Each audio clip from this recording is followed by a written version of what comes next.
Hello everyone, my name is Madeline. This is our first video one quiz.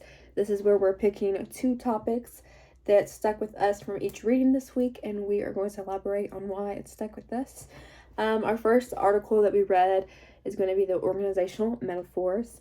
The first quote or set of words that stuck out to me was how a machine wants a profound sense of order and control. I do compare myself not to a machine, but I love structure. I love knowing that something's going to be done. It's set to be done. I like a routine. I like knowing this is what we're going to do. This is how it's going to be executed, and then it's going to work. I am very much a creature of habit.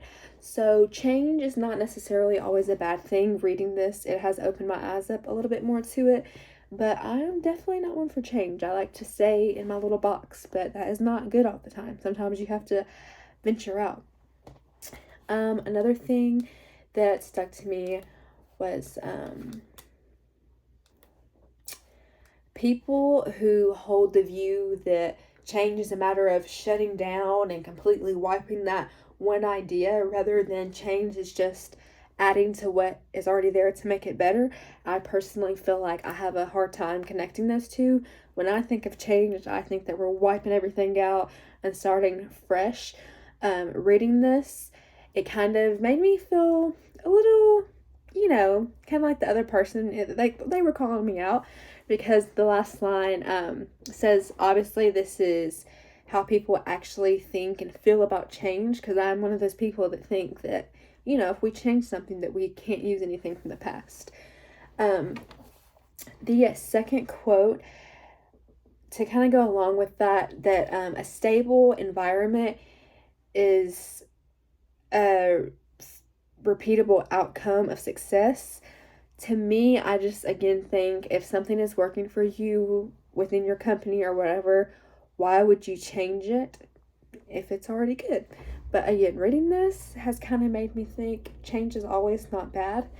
Our second article is the Maslow organizational needs. This is where, I'm sure we've all heard about it, we need basic needs to survive.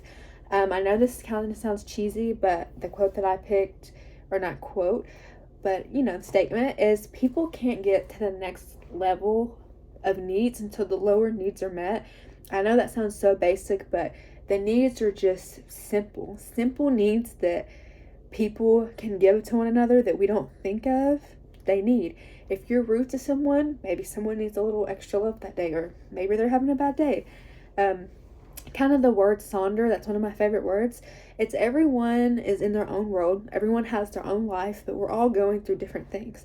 So it's just the passing of one another, and we have no idea what is going on. Also, belonging and love goes along with that. That was also in that feeling like you're loved and that you belong somewhere is very important. I would hate to be somewhere where I feel not wanted. That's the worst feeling ever.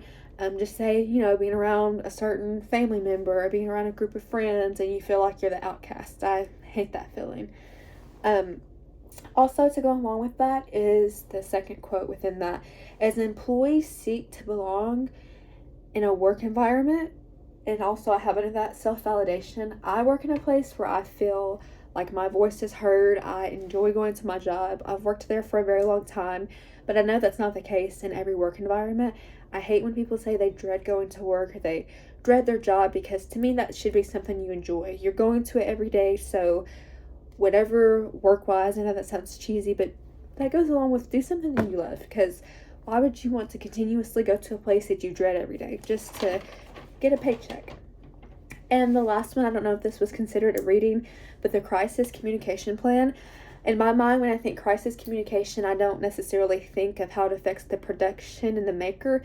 I think how it affects us, the consumer, because we're the ones that are waiting.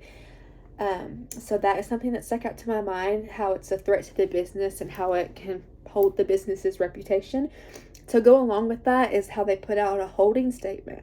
I didn't know that a holding statement was a thing, but now that I think about it, companies do have to put something out there to let the consumers know, what's kind of going on, to not leave them hanging.